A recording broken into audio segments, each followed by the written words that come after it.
Assalamualaikum. Welcome to my channel BSN Generic for All. So today we are going to discuss introduction to pharmacology, study the basics of pharmacology, the important terms in pharmacology.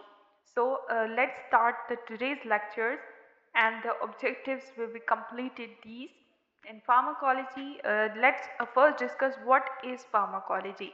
If we will not understand the word pharmacology, then we will not understand the whole pharmacology. So pharmacology किसे कहते हैं? Definition पढ़ते हैं basic.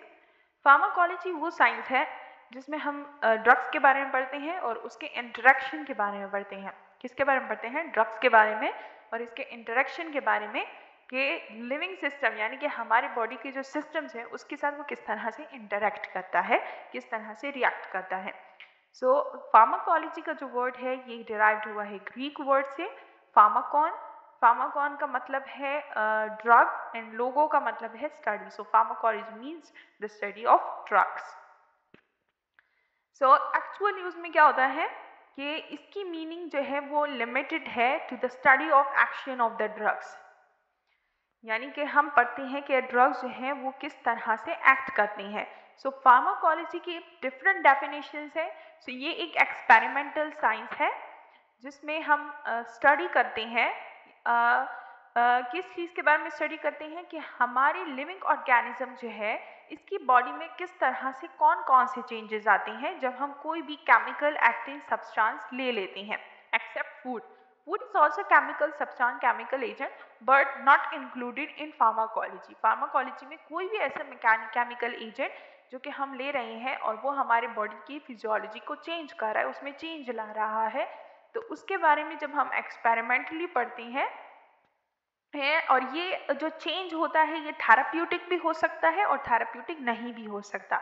सो इसे हम कहते हैं pharmacology.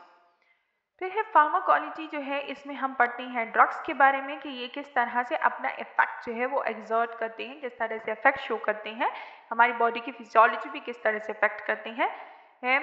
यहाँ पे हमारे पास डिस्टिंक्शन आ जाती है कि ये बताता है हमें कि ड्रग है क्या, what a drug does, drug क्या कर सकती है, एंड हाउ इट एक्ट, और ये किस तरह से काम कर रही है। जैसे कि एमोक्सिलिन जो है, amoxicillin is a antibiotic penicillin derivative. So ये जो है स्ट्रेप थ्रॉट के लिए हम देते हैं, एंड सिमेटिडीन जो है ये हम देते हैं डिड्यूरल अल्सर के लिए। Cimetidine is basically H2 blocker. So pharmacology जो है ये सवाल पूछता है कि हाउ, ये किस तरह से एमोक्सिसिलिन जो है ये क्या है ऐसा कि स्ट्रेप थ्रॉट को ठीक कर रहा है, और सिमेटिडीन किस तरह से डिड्यूरल अल्सर को हील कर रहा है। सो एमोक्सिसिलिन जो है ये किस तरह से ठीक कर रहा है स्ट्रेप थ्रॉट को कि ये इनहिबिट करता है सेल वॉल म्यूकोपेप्टाइड को, बैक्टीरिया का जो सेल वॉल होता है उसे इनहिबिट करता है ताकि वो इन्फेक्शन कॉज ना कर सके। और सिमेटिडीन जो है वो इनहिबिट करता है गैस्ट्रिक एसिड की सिक्रीशंस को, और ये किस तरह से इसका एंटागोनिस्ट एक्शन कहाँ पे शो करता है, यानी कि H2 रिसेप्टर को, हिस्टामिन रिसेप्टर को ब्लॉक कर देता है। फिर है स्कोप ऑफ फार्माकोलॉजी। फार्माकोलॉजी का क्या स्कोप है? फार्माकोलॉजी जो है ये रैपिडली एक्सपैंड हो रही है और ये हमें थेराप्यूटिक यूज़, ड्रग को हम किस तरह से थेराप्यूटिकल यूज़ कर सकते हैं इसके बारे में हमें एविडेंसेस देता है। So on the basis of study of drug ये हमने 2 ब्रांचेस में फार्माकोलॉजी को डिवाइड किया गया है। ब्रांचेस ऑफ फार्माकोलॉजी जो है वो 2 है। एक है basic pharmacology. So basic pharmacology हम किसे कहते हैं? बेसिक फार्माकोलॉजी में हम ड्रग्स की स्टडी करते हैं एनिमल्स में या किसी भी लिविंग बींग्स में। अगर हम ड्रग्स की स्टडी कर रहे हैं जैसे कि बैक्टीरिया एंड वायरसेस भी हो सकते हैं एक्सपेरिमेंटल वर्क के लिए, यानी कि एक्सपेरिमेंटल के लिए हम ये एक्सपेरिमेंट, हमने कोई ड्रग डिस्कवर की उसे हमने एनिमल्स में या लिविंग और या बैक्टीरिया वायरस में हमने उसे एक्सपेरिमेंट करना चाहा कि ये काम कर रही है या नहीं, इससे हम बेसिक फार्माकोलॉजी कहते हैं। एंड देन है क्लिनिकल फार्माकोलॉजी। क्लिनिकल फार्माकोलॉजी में हम ड्रग जो है स्टडी करते हैं ह्यूमन बींग्स में। क्लिनिकल इसे हम क्लिनिकल फार्माकोलॉजी कहते हैं जिसमें हम ह्यूमंस में ड्रग की स्टडी करते हैं, एंड ये स्टडी ऑफ ड्रग्स करते हैं animals for treatment of the disease is called clinical pharmacology. Basic pharmacology में हम एक्सपेरिमेंट कर रहे थे कि ये ड्रग किस तरह से एक्ट करेगा, अभी तक डिस्कवर नहीं हुआ, लेकिन जब क्लिनिकल फार्माकोलॉजी में हम ड्रग जो है वो ह्यूमन बींग्स या एनिमल्स पे अप्लाई करते हैं कि ये डिजीज़ को ट्रीट कर रहा है या नहीं। इसे हम कहते हैं डिजीज़ ट्रीटमेंट के लिए जब देते हैं तो इसे हम क्लिनिकल फार्माकोलॉजी कहते हैं। सो जनरल डेफिनेशन क्या है ड्रग्स की?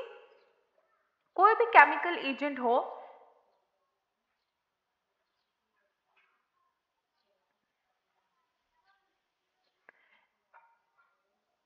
जनरल डेफिनेशन क्या है ड्रग्स की? कोई भी केमिकल एजेंट हो जो कि हम यूज़ करते हैं डायग्नोस के लिए, प्रिवेंशन के लिए, ट्रीटमेंट के लिए एंड क्योरमेंट के लिए ऑफ द डिजीज़। यानी कि कोई भी ऐसा एजेंट हो, केमिकल एजेंट हो जो कि हम किसी डिजीज़ को ट्रीट करने के लिए, उसे डायग्नोस करने के लिए, उसे प्रिवेंट करने के लिए या क्योर करने के लिए जो है दे रहे हैं, उसे हम कहते हैं, उस एजेंट को हम ड्रग कहते हैं।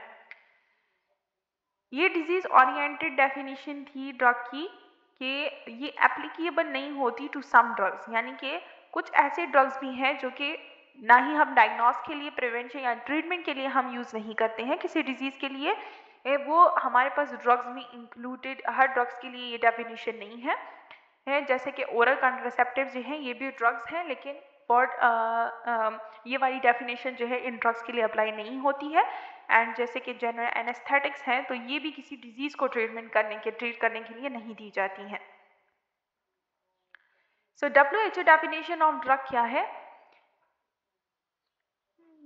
1966 में WHO ने डेफिनेशन दी थी ड्रग की, 1966 में, कि कोई भी ऐसा एजेंट जो कि जो कि हम यूज़ करते हैं डिजीज़ को ट्रीट करने के लिए या फिर हमारे पैथोलॉजिकल या फिजियोलॉजिकल कंडीशन को मॉडिफाई करने के लिए, या फिर हमारी जो फिजियोलॉजी है या पैथोलॉजी जो है उसमें किस तरह से वो चेंज लेके आता है, पैथोलॉजी को किस तरह से ट्रीट कर रहा है, फिजियोलॉजी को किस तरह से चेंज कर रहा है। सो कोई भी एजेंट जो कि काम कर सकता हो, हमारी फिजियोलॉजी को चेंज कर सकता हो, पैथोलॉजिकल सिस्टम को एक्सप्लोर कर सकता हो, मॉडिफाई कर सकता हो, उसे हम कहते हैं ड्रग। सो बेसिक यही करेक्ट डेफिनेशन है ड्रग की, जो कि हर ड्रग्स के लिए अप्लाई होती है। फिर है बेसिक डेफिनेशंस। कुछ बेसिक टर्म्स हैं जो कि हमें फार्माकोलॉजी को आगे पढ़ने से पहले आनी चाहिए, जैसे कि है ड्रग। ड्रग का क्या मतलब होता है? कोई भी सब्सटेंस जो कि हमारी फिजियोलॉजी, सेल टिश्यू की या ऑर्गन की या ऑर्गेनिज्म की फिजियोलॉजी में चेंज ला सके, उसे हम ड्रग कहते हैं। मेडिसिन हम किसे कहते हैं? कोई भी ड्रग जो है अगर वो सुटेबल डोजेज फॉर्म में दी जाए, डिजीज़ को प्रिवेंट करने के लिए, क्योर करने के लिए, डायग्नोस करने के लिए प्रॉपर डोज में दी जाए, so proper dose of drug को फिर हम मेडिसिन कहते हैं, वो मेडिसिन बन जाती है। डोज हम किसे कहते हैं? डोज हम कहते हैं अमाउंट ऑफ मेडिसिन जो कि ली गई है, एंड डोजेज हम कहते हैं कि उसका फॉर्म क्या है, फिजिकल फॉर्म में किस तरह है मेडिसिन, सॉलिड है, लिक्विड है या गैस के फॉर्म में है। थेराप्यूटिक्स हम किसे कहते हैं? थेराप्यूटिक जो है ये डील करता है with the use of drug in prevention and treatment of disease। Therapeutic effect जैसे कि हम बोलते हैं, थेराप्यूटिक इफेक्ट होता है यानी कि डिजीज को ट्रीट करने वाला इफेक्ट, क्लिनिकली डिजीज को ट्रीट करने वाला इफेक्ट, यानी कि हमें डिजीज की ट्रीटमेंट और प्रिवेंशन के लिए जब हम ड्रग यूज करते हैं उसे हम थेराप्यूटिक कहते हैं। टॉक्सिकोलॉजी हम किसे कहते हैं? टॉक्सिकोलॉजी जो है इसमें हम एडवर्स इफेक्ट के बारे में पढ़ते हैं ड्रग्स की, और पॉइजन्स के बारे में पढ़ते हैं। इसमें हम डिटेक्ट करते हैं, प्रिवेंट करते हैं और ट्रीट करते हैं डिफरेंट पॉइजन्स को, इसके बारे में पढ़ते हैं टॉक्सिकोलॉजी में। इज द बेसिकली ये एक ब्रांच है फार्माकोलॉजी की। टॉक्सिन हम कहते हैं पॉइजन को, एंड ये ग्रीक वर्ड से डराइव्ड हुआ है। फार्माकोडायनामिक किसे कहते हैं? फार्माकोडायनामिक का मतलब होता है वो मैकेनिज्म कि ड्रग जो है, फार्माकोडायनामिक बेसिकली हम कहते हैं कि ड्रग जो है ये हमारी बॉडी के साथ क्या कर रही है, यानी कि ड्रग का हमारी बॉडी पे वो किस तरह से इफेक्ट एग्जर्ट कर रही है। जैसे कि एस्पिरिन जो है वो किस तरह से एक एनाल्जेसिक के तौर पे काम करती है, यानी कि ड्रग जो है what the drug does to the body, ये आपने ये डेफिनेशन जो है ये याद रख लेनी है। So what the drug does to the body. फिर है फार्माकोकाइनेटिक। फार्माकोकाइनेटिक जो है ये हम कहते हैं मूवमेंट ऑफ ड्रग्स को। Kinetic means movement, so movement of drug को कहते हैं, यानी कि ड्रग किस तरह से बॉडी में मूव करती है, लाइक एब्जॉर्प्शन उसकी किस तरह होती है, डिस्ट्रीब्यूशन किस तरह होती है, बायो ट्रांसफर यानी कि मेटाबॉलिज्म किस तरह होती है, और एक्सक्रीट किस तरह होती है। यानी कि इसमें हम पढ़ते हैं कि what the body does to the drug, body drug के साथ क्या कर रही है। फार्माकोडायनामिक में हम पढ़ते हैं कि ड्रग बॉडी के साथ क्या कर रही है, एंड फार्माकोकाइनेटिक में हम पढ़ते हैं कि बॉडी ड्रग के साथ क्या कर रही है। ये दोनों डिफरेंस आपको मालूम होना चाहिए। एंड देन है ओटीसा काउंटर मेडिसिन किसे कहते हैं।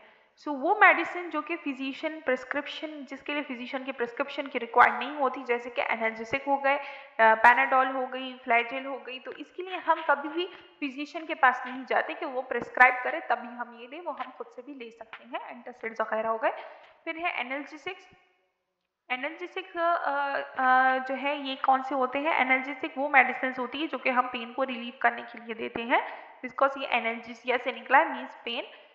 एंटीपायरेटिक वो ड्रग जो कि हम फीवर को ट्रीट करने के लिए देते हैं उसे हम एंटीपायरेटिक कहते हैं। देन आइडियोसाइनक्रेटिक। आइडियोसाइनक्रेटिक हम कहते हैं कि अनएक्सपेक्टेड ड्रग रिएक्शंस, यानी कि वो एडवर्स इफेक्ट जिसका हमें पता नहीं होता है, अनएक्सपेक्टेड होते हैं, उसे हम आइडियोसाइनक्रेटिक कहते हैं, जिसके कॉज का हमें पता नहीं होता है। फिर है टेराटोजेनिक। टेराटोजेनिक वो ड्रग्स जो है, अगर ड्रग्स हार्मफुल इफेक्ट करे फीटस को, यानी कि फीटस को अगर इफेक्ट कर रही है, उन ड्रग्स को हम टेराटोजेनिक कहते हैं, यानी कि ये ड्यूरिंग द प्रेगनेंसी नहीं देने चाहिए। साइनर्जिज्म हम किसे कहते हैं? साइनर्जिज्म कहते हैं जब हम कंबाइंड ड्रग देते हैं, कंबाइंड ड्रग थेरेपी देते हैं, तो उसका इफेक्ट, जो थेराप्यूटिक इफेक्ट होता है, वो डबल से ज़्यादा हो जाता है, इंक्रीज होता है। देन एंटागोनिज्म हम किसे कहते हैं? यानी कि जब हम ड्रग को कंबाइन करके देते हैं तो इसका इफेक्ट जो है वो डिक्रीज हो जाता है, एंटागोनाइज हो जाता है। पेशेंट कंप्लायंस, यानी कि जो डबल इफेक्ट था वो हाफ हो गया है। पेशेंट कंप्लायंस किसे कहते हैं? ये यानी कि पेशेंट कितनी ईमानदारी के साथ अपनी क्लिनिकल प्रिस्क्रिप्शन को फॉलो कर रहा है, यानी कि कितने ऑनेस्ट के साथ वो अपनी ड्रग्स जो है, यानी कि अपनी जो मेडिसिन है वो टाइम पे ले रहा है। फिर है फार्माकोपिया। फार्माकोपिया जो है ये एक ऑफिशियल पब्लिकेशन होती है जिसमें जितनी भी मेडिसिनल ड्रग्स होती हैं उसके लिस्ट होती हैं, उसके इफेक्ट्स और किस तरह से हमने वो यूज़ करने हैं, तो वो सारा होता है। ये हर एक कंट्री का अपना अपना फार्माकोपिया होता है कि उस कंट्री में कौन सी ड्रग्स हैं और वो किस तरह से यूज़ की जाती हैं, उसके क्या इफेक्ट्स हैं। जैसे कि ब्रिटिश फार्माकोपिया हो गया, यूनाइटेड स्टेट फार्माकोपिया हो गया, एंड पाकिस्तान फार्माकोपिया होता है, इंडियन फार्माकोपिया होता है। सो यह सारी डिफरेंट हर एक कंट्री का होता है। फिर है एक्टिव इंग्रेडिएंट एंड एक्सिपिएंट। इन दोनों के दरमियान क्या डिफरेंस है? सो बेसिकली ड्रग जो है वो दो कंपोनेंट से बनी होती है। सो ड्रग जो है ये बेसिकली टू कंपोनेंट से बनी है, एक होता है एक्टिव इंग्रेडिएंट एंड एक होता है excipient. Active ingredient first component है। सो एक्टिव इंग्रेडिएंट जो है इसे हम सेंट्रल इंग्रेडिएंट भी कहते हैं। ये वो बायोलॉजिकली एक्टिव सब्सटेंस होता है जो कि प्रोड्यूस करता है इफेक्ट। सेंट्रल इंग्रेडिएंट भी हम इसे कहते हैं, यानी कि ये जो इसका जो इंग्रेडिएंट होता है वो बिल्कुल नेचुरल होता है, यानी कि अगर एक ड्रग जो है वो किस इंग्रेडिएंट से बनाई गई है तो उसका जो अपना वो किस उसमें है, तो उसकी जो एक्टिव फॉर्म होती है उसे हम एक्टिव इंग्रेडिएंट कहते हैं। जैसे कि एसिटामिनोफिन है, तो उसके अंदर केमिकली कौन से एजेंट यूज किए गए हैं, तो वो एसिटामिनोफिन उसी केमिकल फॉर्म में जब दी जा रही है उसे हम एक्टिव इंग्रेडिएंट कहते हैं। एक्सिपिएंट हम किसे कहते हैं? एक्सिपिएंट जो है ये फार्माकोलॉजिकली इनएक्टिव सब्सटेंस होता है जो कि इसके साथ दूसरे इंग्रेडिएंट्स भी मिलाए जाते हैं, यानी कि एक्टिव इंग्रेडिएंट भी होता है इसमें, और साथ साथ में एक्टिव फार्मास्यूटिकल इंग्रेडिएंट भी होता है और साथ में दूसरे भी इंग्रेडिएंट्स होते हैं। जैसे कि इंग्रेडिएंट हो गया टैबलेट का या लिक्विड का, जिसमें एक्टिव एजेंट भी होता है, यानी कि इसमें टैबलेट में और जो लिक्विड होता है सस्पेंशन फॉर्म में उसमें एक्टिव एजेंट भी होता है, और साथ में दूसरी भी जो है क्या नाम है सब्सटेंसेस इंक्लूड किए जाते हैं, जैसे कि टैबलेट कोटिंग हो गई जो कि कैप्सूल के फॉर्म में होती है। वो कोटिंग तो असल में उसकी एब्जॉर्प्शन के लिए दी जाती है कि ये स्टमक में जाके एब्जॉर्ब हो जाए। उसके जो कोटिंग होती है उसमें तो कोई थेराप्यूटिक इफेक्ट नहीं होता, बल्कि उसके अंदर की जो ड्रग होती है उसका थेराप्यूटिक इफेक्ट होता है। जैसे कि अगर ये एक कैप्सूल है, तो कैप्सूल जो होता है इसका बाहर का जो ये कोट होता है तो इसका कोई थेराप्यूटिक इफेक्ट नहीं है, इसके अंदर की जो ड्रग है वो इफेक्टिव है, वो एक्टिव इंग्रेडिएंट है, साथ में इसके साथ ये एब्जॉर्प्शन के लिए, यानी कि इसके अच्छे से इस्तेमाल के लिए दे दी गई है। या फिर कोई ऐसे सस्पेंशंस होते हैं कि उसमें फ्लेवर्स डाले जाते हैं, जैसे कि ब्रोफिन हम ले लेते हैं उसमें फ्लेवर्स डाले जाते हैं, प्रिजर्वेटिव्स होते हैं। सो ये जो एक्स्ट्रा सब्सटेंसेस मिला दिए जाते हैं मेडिकेशन की डिलीवरी को हेल्प करने के लिए कि वो अच्छे से डिलीवर हो जाए, उसे फिर हम कहते हैं एक्सीपियंट्स। एक्सीपियंट का पर्पस क्या होता है कि ये बल्क प्रोवाइड करता है फॉर्मुलेशन के लिए, यानी कि ड्रग की एब्जॉर्प्शन और सॉल्युबिलिटी के लिए अच्छा होता है, फार्माकाइनेटिक कंसंट्रेशंस के लिए, एंड ये स्टेबिलिटी एंड डीनेचुरेशन से प्रिवेंट करता है, स्टेबल भी होता है और डीनेचुरेशन से प्रिवेंट करता है। होप सो आप लोग को इन दो कंपोनेंट्स की समझ आ गई होगी। फिर है इफिकेसी। अब इफिकेसी किसे कहते हैं एंड पोटेंसी, इन दोनों में क्या फर्क है, ये फर्क आपने समझना है, डिफरेंस आपको पता होना चाहिए। सो इफिकेसी हम कहते हैं ड्रग की एबिलिटी को, बेसिकली ये जो है ड्रग की एबिलिटी होती है, एंड पोटेंसी जो है ये हम ड्रग कंसंट्रेशन को कहते हैं। इफिकेसी जो है वो ड्रग की एबिलिटी कि वो कितना मैक्सिमम इफेक्ट शो कर रहा है रिगार्डलेस ऑफ डोज, यानी कि इसमें हम डोज नहीं देखेंगे, कंसंट्रेशन नहीं देखेंगे, बल्कि ड्रग की अपनी कितनी एबिलिटी है, यानी कि एसिटामिनोफेन की कितनी एबिलिटी है कि वो पेन को रिलीव कर सकता है। सो वो उसकी एबिलिटी हो गई। एंड पोटेंसी हम कहते हैं वो कंसंट्रेशन ड्रग की, वो अमाउंट ड्रग की जो कि उस इफेक्ट को प्रोड्यूस करने के लिए ज़रूरी होती है, यानी कि वो अमाउंट एसिटामिनोफेन की, अब वो 100 मिलीग्राम है, 200 है, 500 है, तो वो कितनी अमाउंट में हमारे पेन को रिलीव कर सकती है, दिस इज द पोटेंसी। अब है कि ड्रग की कंसंट्रेशन, हम ड्रग की कंसंट्रेशन कहते हैं कि अगर पोटेंसी जो है वो ज़्यादा है, इसका मतलब ये नहीं होगा कि उसकी एफिकेसी भी ज़्यादा है, ओके, बिकॉज पोटेंसी हम कंसंट्रेशन को कहते हैं एंड एफिकेसी हम ड्रग की एबिलिटी को कहते हैं। देन बायोअवेलेबिलिटी क्या है, बायोअवेलेबिलिटी हम कहते हैं कि ड्रग जो है वो एक्शन साइट पे, यानी कि साइट ऑफ एक्शन पे कितने अमाउंट में ड्रग अवेलेबल है जो कि प्रोड्यूस कर सकता है डिजायर्ड इफेक्ट, यानी कि जो इफेक्ट हमें चाहिए, तो कितने अमाउंट में हमने ड्रग ली, अगर हमने 100 मिलीग्राम ली और बायोअवेलेबिलिटी जो है वो उसकी 50 मिलीग्राम है, यानी कि साइट ऑफ एक्शन पे वो 50 मिलीग्राम प्रेजेंट है, एंड जो बाकी का 50 मिलीग्राम था वो वेस्ट हो गया है, यानी कि वो मेटाबोलाइज हो गया है, एक्सक्रीट हो गया है। देन हाफ लाइफ किसे कहते हैं, हाफ लाइफ वो टाइम होता है plasma concentration of the drug का, जो कि वो टाइम होता है जिसमें ड्रग की जो प्लाज्मा कंसंट्रेशन, यानी कि हमारे बॉडी के अंदर का जो ड्रग है जो हमने ले ली है वो 50% डिक्रीज हो जाए, यानी कि वो कितने टाइम में 50% अपने हाफ वैल्यू तक जो है ओरिजिनल कंसंट्रेशन से हाफ वैल्यू तक पहुंच गई है। तो ड्रग जो है उसकी अगर इनिशियल प्लाज्मा कंसंट्रेशन 100 मिलीग्राम है और 2 आवर के बाद वो 50 मिलीग्राम हो गई है, सो हम कहेंगे कि इसका हाफ लाइफ जो है वो 2 आवर्स है। अगर ये 5 आवर में हो रही है तो फिर हाफ लाइफ 5 आवर हो जाएगा। प्रोफाइलैक्टिक एजेंट कौन से होते हैं, प्रोफाइलैक्टिक एजेंट हम कहते हैं वो ड्रग्स जो कि हम डिजीज को प्रिवेंट करने के लिए देते हैं, यानी कि अभी तक डिजीज हुई नहीं है लेकिन पहले से ही हम देते हैं ताकि उसे हो ना जाए, जैसे कि वैक्सीन वगैरह बचपन से ही लगा ली जाती हैं, रूबेला की, पोलियो की, ताकि हमें आगे जो है इससे हम प्रिवेंट रहें, तो इसे हम प्रोफाइलैक्टिक एजेंट्स कहते हैं। फिर है brief history of pharmacology. Pharmacology किस तरह से आई, 19th सेंचुरी से फार्माकोलॉजी स्टार्ट हुई, लेकिन इसका जो है इसकी डिस्कवरी प्रोसेस का बेसिकली कोई पता नहीं है कि ये क्लियर कट कहाँ से इसकी बर्थ है। सो अर्ली 19th सेंचुरी में स्टार्ट हुई, फिजियोलॉजिस्ट ने बहुत सारे फार्माकोलॉजिकल स्टडीज़ किए। सबसे पहले नाम आता है फ्रांकोइस मेजेंडी का, जिन्होंने नक्स वोमिका के बारे में पढ़ा, जो कि स्टायरिचिन कंटेनिंग प्लांट ड्रग है, डॉग्स पे इसका वो किया, एक्सपेरिमेंट किया, जिससे पता चला कि स्पाइनल कॉर्ड ही की वजह से कन्वुल्सेंट एक्शन होते हैं, यानी कि जो एपिलेप्टिक वो आते हैं, कन्वुल्सिव अटैक्स आते हैं, एपिलेप्सी के दौरे जो आते हैं, तो वो स्पाइनल कॉर्ड की वजह से आते हैं, यानी कि उसमें कोई डिस्टर्बेंस होती है। सो इन्होंने ये अपना वर्क प्रेजेंट किया पेरिस अकेडमी में 1809 को, एंड देन 1842 को क्लॉडी बर्नार्ड का नाम आता है कि इन्होंने एरो पॉइजन जो है क्योरर डिस्कवर्ड किया था। एरो पॉइजन क्योरर जो है ये बेसिकली पैरालाइटिक ड्रग है जो कि अभी एनेस्थीसिया के साथ यूज़ किया जाता है, ये न्यूरोमस्कुलर जंक्शन पे एक्ट करता है, सेंसेशंस को ख़त्म कर देता है, स्टिमुलेशन करती है by muscle of nerve impulses जो है वो फिर पास आउट नहीं होते हैं। सो एज एनेस्थीसिया के साथ ही यूज़ किया जाता है।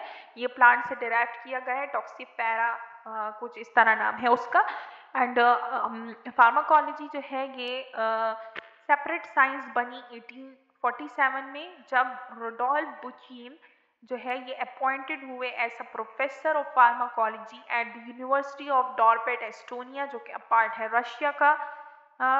आउटसाइड फंडिंग ना होने की वजह से बुचीन ने जो है अपनी ही घर के बेसमेंट में एक लेबॉर्ट्री बनाई जहाँ पे वो एक्सपेरिमेंट करते थे। उन्होंने प्योरली डिस्क्रिप्टिव और एम्पेरिकल स्टडी ऑफ मेडिसिन जो है उन्हें एक्सपेरिमेंटल साइंस में चेंज किया। एम्पेरिकल स्टडी जो थी उसकी एम्पेरिकल स्टडी हम कहते हैं, जो कि एविडेंस बेस्ड स्टडी हम करते हैं सिस्टमिकली, तो उन्होंने एक्सपेरिमेंटल तरीके से पहले प्रूव किया, देन उन्होंने ये वो किया। सो उनकी जो रेपुटेशन थी वो शैडोड हुई, और यानी कि उनके स्टूडेंट ने जो है उनकी रेपुटेशन में और भी इजाफा कर दिया। उनके स्टूडेंट का नाम था ओस्वाल्ड शिम्डेबर्ग। ओस्वाल्ड शिम्डेबर्ग 1838 को उनकी बर्थ हुई, 1921 को डेथ हुई। ओस्वाल्ड शिम्डेबर्ग जो है ये इन्हें फाउंडर ऑफ मॉडर्न फार्माकोलॉजी कहा जाता है, यानी कि जो मॉडर्न फार्माकोलॉजी आई है वो इन्हीं की वजह से आई है। शिम्डेबर्ग जो है इन्होंने मेडिकल डॉक्टरेट डिग्री ली 1866 में। उनकी थीसिस जो थी वो थी measurement of chloroform in blood, यानी कि ब्लड में कितने अमाउंट में क्लोरोफॉर्म प्रेजेंट होता है। 1872 को वो प्रोफेसर बने फार्माकोलॉजी की यूनिवर्सिटी ऑफ स्ट्रासबर्ग में, और वहाँ पे उन्होंने जेनरस गवर्नमेंट सपोर्ट उन्हें मिली, यानी कि फार्माकोलॉजी इंस्टीट्यूट के हवाले से, और उन्होंने स्टडी किया फार्माकोलॉजी ऑफ क्लोरोफॉर्म को एंड क्लोरोहाइड्रेट के बारे में उन्होंने स्टडी किया। 1869 में शिम्डेबर्ग जो है उन्होंने मस्करैन को शो किया कि मस्करैन जो है वो भी हार्ट को उतना ही इवोक करता है जितना कि इलेक्ट्रिकल स्टिमुलेट करता है, यानी जितना कि वेगस नर्व करता है। 1878 जो है 1878 में उन्होंने अपनी क्लासिकल टेक्स्ट बुक पब्लिश की आउटलाइन ऑफ फार्माकोलॉजी के नाम से। 1885 में उन्होंने urethane as a hypnotic medication जो है ये इंट्रोड्यूस करवाई। एंड इन यूनाइटेड स्टेट में फर्स्ट चेयर जो है इन फार्माकोलॉजी एस्टैब्लिश हुई यूनिवर्सिटी ऑफ मिचिगान में 1890 में अंडर जॉन जैकोब एबल के, एन अमेरिकन जो कि ट्रेन थे अंडर शिम्डेबर्ग। 1893 में Abel join Johns Hopkin university in Baltimore में उन्होंने यूनिवर्सिटी ज्वाइन की। उनकी मेजर एकम्प्लिशमेंट क्या थी? उन्होंने आइसोलेट किया इपिनेफ्रिन को एडमिनल ग्रैंड एक्सट्रैक्ट से 1897 टू 1898 तक काम किया, एंड आइसोलेशन की हिस्टामीन की फ्रॉम पिट्यूटरी एक्सट्रैक्ट से हिस्टामीन लिया 1999 को, एंड प्योर क्रिस्टलाइन इंसुलिन उन्होंने डिस्कवर्ड किया 1926 को। उनके जो स्टूडेंट थे रेड हंट, उन्होंने डिस्कवर किया एसिटाइकोलिन को इन एड्रेनल एक्सट्रैक्ट इन 1906। टुडे फार्माकोलॉजी डिपार्टमेंट जो है वो हर एक कॉलेज में है, एंड हर एक अलग डिपार्टमेंट होता है फार्मेसी का। पर्पस क्या है मेडिकेशन का? मेडिकेशन जो है ये हम एडमिनिस्टर करते हैं फॉलोइंग पर्पसेस के लिए।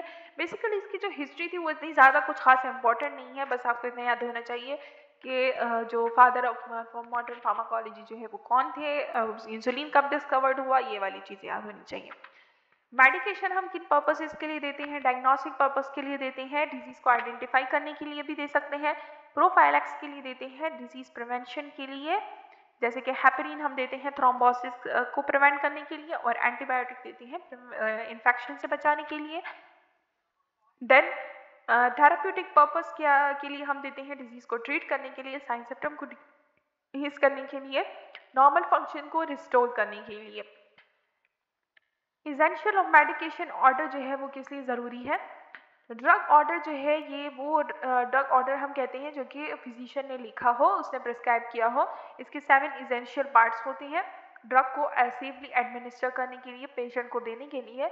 सो नर्स जो है उन्हें पता होना चाहिए कि किस तरह हमने ड्रग को रीड करना है, ड्रग ऑर्डर को, एंड उसको देते वक्त एडमिनिस्टर करते वक्त हमने किन किन बातों का ख्याल रखना है। सो सबसे पहले हमें फुल नेम पता होना चाहिए पेशेंट का, उसके बाद उसका डेट एंड टाइम कि किस टाइम में हम ड्रग देनी है, किस डेट को देनी है। देन ड्रग का नेम पता होना चाहिए कि ड्रग का क्या नाम है, हमने पढ़ना है। फिर उसके बाद हम उसका डोजेज देखेंगे, कितने डोज में हमने देना है, and then route of administration किस रूट से देना है, IM, IV, oral, and then time and frequency of administration के बारे में देखना है कि ये किस टाइम में हमने देखना है और कितनी फ्रिक्वेंसी के साथ, यानी कि दिन में कितनी दफ़ा देना है।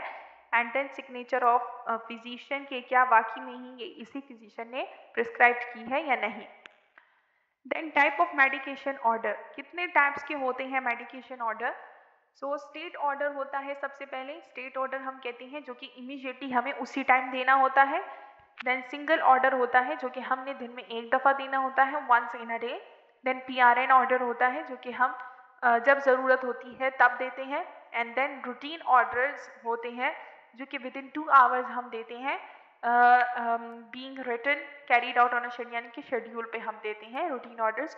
स्टैंडिंग ऑर्डर क्या होता है, स्टैंडिंग ऑर्डर जो है ये हम एडवांस में देते हैं कि अगर किसी स्पेसिफिक सरकमस्टेंस यानी कि पेशेंट की हालत ख़राब होने की सूरत में हम दे सकते हैं। देन इसके बाद है बेसिक प्रिंसिपल्स क्या है ड्रग एडमिनिस्ट्रेशन के। सो मेडिकेशन को एडमिनिस्टर करने के लिए सेफली हमने 3 चेक्स एंड 7 राइट्स देखने होते हैं। 3 चेक्स एंड 7 राइट्स यानी कि 3 दफ़ा हमने चेक करना है और 7 राइट्स पेशेंट के पूरे करने हैं। सो ड्रग जब प्रिस्क्राइब किया जाता है तो हमने देखना है कि वो जिस पेशेंट को प्रिस्क्राइब किया बाकी में वही पेशेंट है, उसका नाम हमने देख लेना, राइट पेशेंट होना चाहिए, राइट डोज में हमने देना है, राइट ड्रग देनी है, राइट रूट से देना है यानी कि गलती नहीं करनी है, राइट टाइम पे देना है, राइट फ्रिक्वेंसी के साथ देना है एंड सही से डॉक्यूमेंटेशन करनी है। सो ये आपको याद होना चाहिए कि 7 राइट्स हैं एंड 3 चेक्स हैं। सोर्सेज ऑफ ड्रग्स क्या है, प्रिमिटिव मेडिसिन हम किसे कहते हैं। प्रिमिटिव मेडिसिन जो है बेसिकली हर्ब्स वगैरह से बनाई जाती थी और ये पहले एनिमल्स पे ये को दी जाती थी और फिर उन पे इसका जो रिएक्शन था वो ऑब्जर्व किया जाता था।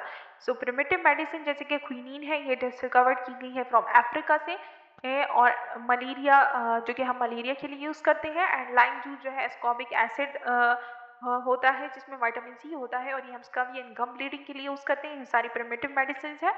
एंड प्लांट सोर्सेज जो है root bark sap leaf flower seed जो है यानी कि प्लांट का जो जितने भी पार्ट्स होते हैं उन सब से अगर एक्सट्रैक्ट की जाए ड्रग उसे ऐसा ड्रग के तौर पर यूज़ किया, जैसे कि डिजिटालिस जो है फ्रॉम फॉक्स क्लॉथ ये जो है यूज़ की जाती है फॉर हार्ट अटैक के लिए हम यूज़ करते हैं, हार्ट फेलियर के लिए यूज़ करते हैं।